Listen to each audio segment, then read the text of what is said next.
আসসালামু আলাইকুম প্রিয় বন্ধুরা, আমি এই মুহূর্তে রয়েছি রূপসা উপজেলার রামনগর এলাকায়।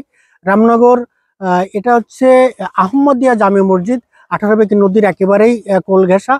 সেই আহমদিয়া জামে মসজিদের ঠিক অপোজিটে এটা হচ্ছে ব্লকের রাস্তা নামে এই রাস্তাটি পরিচিত। তো এই রাস্তাটা কিন্তু এইখান থেকে দেখেন নদীর পাশ থেকে ঘুরে এই ভিতরে চলে গেছে। এখানে প্রচুর লোকালয়, কিন্তু এই রাস্তার এই যে জায়গাটি আমি দাঁড়িয়ে রয়েছি, এই জায়গাটি অল্প একটু জায়গা, এই জায়গাটি কিন্তু একেবারে নিচু।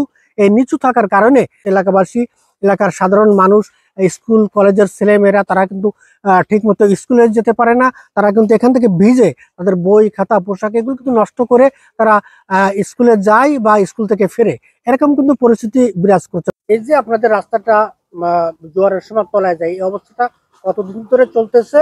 আর এই সমস্যার কারণে আপনাদের কি সমস্যা হচ্ছে? আমাদের তো সমস্যা হচ্ছে অনেক। আমাদের যাওয়া আসা সবকিছু, মেয়েদের নিয়ে স্কুলে যাওয়া আসা তো অনেক সমস্যা। এই যে যাই ভালো আসার সময় পানিতে তলানো থাকে, সেই সময় আমাদের গোসল করে যাওয়া লাগে, যেমন অবস্থা হচ্ছে সেজন্য। আর এই পানি ধরেন জোয়ার আসলে পানিতে তলাই যাবে, কেউ এখান থেকে আর যাওয়ার কোনো থাকেই না কায়দা। একজন মানুষ যে ধরেন অসুস্থ হয়ে পড়বে, তাড়াতাড়ি যে নিয়ে যাবে তারও কোনো মানে কি কায়দা নেই, এমন অবস্থা এখানে হয়ে যায়। হ্যাঁ, অনেক দিন ধরে। কতগুলি বাড়ির এই সমস্যাগুলি হয় পানি ওঠার? এই 100 ফ্যামিলি আছে। 100 পরিবার ক্ষতিগ্রস্ত হচ্ছে এই জলের হ্যাঁ পানির হ্যাঁ, কারণে। জি। এই অঞ্চলে যদি কোনো মানুষ অসুস্থ হয় বা কেউ মারা যায়, তাদেরকে এখান থেকে বের করার কিন্তু কোনো সুযোগ থাকে না। আমাদের এই রাস্তার জন্য মেলা এলাকার মানুষ মেলা ভোগান্তিতে আছে, বুঝছেন।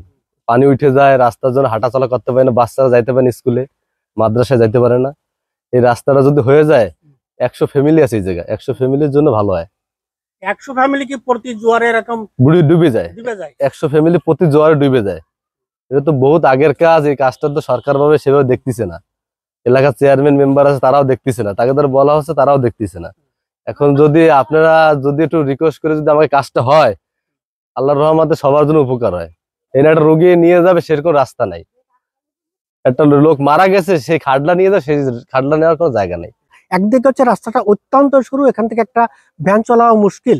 তো এই রাস্তাটি যেমন এই জায়গাটি উঁচু করা প্রয়োজন, ঠিক তেমনি এই রাস্তাটা আরো একটু সম্প্রসারণ করে পুরো রাস্তাটা আরেকটু যদি উঁচু করা হয়, তাহলে এই অঞ্চলের মানুষ অন্তত শান্তিতে বসবাস করবে। তাই আমি রূপসা উপজেলা নির্বাহী অফিসারের দৃষ্টি আকর্ষণ করব, উনি যেন এই রাস্তাটি নির্মাণে উদ্যোগী হন। পাশাপাশি ইউনিয়ন পরিষদের চেয়ারম্যানের দায়িত্বে বা এখানকার মেম্বারের দায়িত্বে যারা রয়েছেন, তাদের প্রতিও আমি আহ্বান জানাবো যে তারা যেন স্ব উদ্যোগে জনস্বার্থে এই রাস্তাটি নির্মাণ করে সাধারণ মানুষের পাশে দাঁড়ায়। এই আশাবাদ ব্যক্ত করে বিদায় নিচ্ছি। আল্লাহ হাফেজ।